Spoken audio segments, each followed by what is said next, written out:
ગુજરાતમાં દલિત સમાજ વિરુદ્ધ ખૂબ અન્યાય કરવામાં આવે છે તેવા અનેક કિસ્સાઓ વિશે આપણે વાત કરતા આવ્યા છીએ, પરંતુ આ બધાની વચ્ચે જૂનાગઢ જેલમાં એક દલિત યુવાનને એવો માર મારવામાં આવ્યો કે અંતે તેને સારવાર હેઠળ જવું પડ્યું। તે બાદ પિતા જ્યારે ફરિયાદ કરવા જાય છે ત્યારે તેમની સાથે કંઈક એવું બને છે કે તેમના દીકરા વિરુદ્ધ જ એક નવી ફરિયાદ છે તે ઊભી થાય છે અને એટલું જ નહીં, જેલમાં તેને માર પણ મારવામાં આવે છે।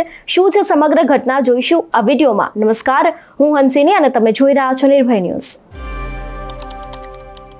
ગુજરાતમાં અત્યાર સુધી આપણે પોલીસને જોતા આવ્યા છે કે પોલીસ કદાચ કોઈક ખોટી રીતે કોઈ પણ વ્યક્તિ હોય જે ગુનો કર્યો હોય તેને મારતા આવે છે, પરંતુ આ બધાની વચ્ચે જૂનાગઢ જેલમાંથી એક એવો કિસ્સો સામે આવ્યો છે જેમાં દલિત યુવકને કારણ વગરનો માર મારવામાં આવ્યો હોય છે। આ જે દલિત યુવક છે તેને એક ગુનો કર્યો હોય છે, એટલા માટે થઈને તેને જૂનાગઢની જેલમાં છે તેને કેદ કરવામાં આવે છે, તેને ત્યાં જે કાર્યવાહી છે તે કરવામાં આવતી હોય છે। આ બધાની વચ્ચે જેલના ગાર્ડો દ્વારા તેના ઉપર ઢોર માર મારવામાં આવે છે અને આ યુવાન ઉપર એટલો બધો ઢોર માર મારવામાં આવે છે કે અંતે તેને ફ્રેક્ચર થઈ જાય છે અને તેને સારવાર હેઠળ હોસ્પિટલમાં દાખલ કરવામાં આવે છે। આટલું જ નહીં, આ વિવાદ અહીંયા નથી પતતો। જ્યારે તે પોતાની સારવાર લે છે ત્યારે તે દરમિયાન તે સમગ્ર ઘટના વિશે પોતાના પિતાને જાણ કરે છે।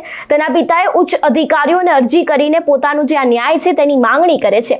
ન્યાય માંગતાની સાથે જ જેટલા પણ લોકો છે ત્યાં ગાર્ડો છે તે આ યુવાનના વિરુદ્ધ સમાધાન માટેની વાતો કરતા હોય છે કે આપણે આ બાબતનું સમાધાન કરી દઈએ, પરંતુ આ બધાની વચ્ચે તેના પિતા સમાધાનની ના પાડતાની સાથે જ તે ગાર્ડો દ્વારા ફરી એક વખત આ યુવાનની સામે કે તે જેલમાં કદાચ કોઈક બીજા કામ કરે છે, ગુનાહિત પ્રવૃત્તિ કરે છે અને આ ગાર્ડો દ્વારા તે જ યુવાનના વિરુદ્ધ ફરિયાદ કરવામાં આવે છે, એ પણ પોલીસ સ્ટેશનમાં। સૌથી પહેલા તો દીકરાના પિતાને સાંભળીએ કે તે આ વિષયને લઈને શું કહી રહ્યા છે। મારું નામ અમુભાઈ રાણવા, મારું ગામ છે પાટણવા।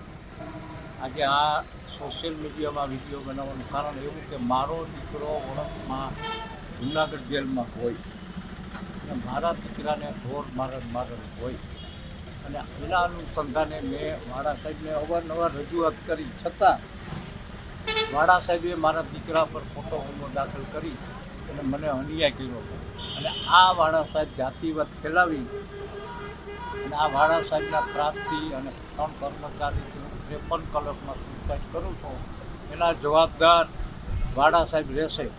મારા દીકરાને અવારનવાર માનસિક ત્રાસ કરે, સમાધાનની પ્રક્રિયામાં એમ કહે છે કે સમાધાન કરીને આ વાડા સાહેબ ઉપર હું સુસાઇડ કરું કે મારી લાશ જૂનાગઢ કરી અને દરેક સમાજના આગેવાનને હું એ વિનંતી કરું છું કે આ વાડા સાહેબે મારા દીકરા ઉપર હાથ રૂપિયા ઠોકતા પગમાં મારવાના ભાગે ઢોર મારતો હોય અને આ વાડા સાહેબ સુસાઇડ કરું છું, જવાબદાર જેલર વાડા સાહેબ અને 3 કર્મી રહેશે। મને ન્યાય માટે હું આજે સોશિયલ મીડિયામાં દરેક સમાજના માણસોને કહું છું કે અમારા દીકરાને કેટલા દિવસ ત્યાં ત્રાસ આપે છે, એના જવાબદાર જેલર વાડા રહે। મારું નામ અમુભાઈ રાણવા, મારું ગામ છે પાટણવાવ, તાલુકો ધોરાજી, જિલ્લો રાજકોટ। મારો દીકરો વોરંટમાં જૂનાગઢ જેલમાં હોય અને ત્યાં એને 3 પોલીસ કર્મીએ ઢોરમાર માર્યો હોય અને સ્થાનિક જેલ તંત્રની મેં એક લેખિતમાં અરજી આપી છે અને એ ડિવિઝન પીઆઈ હજી સુધી એફઆઈ દાખલ કરી નથી।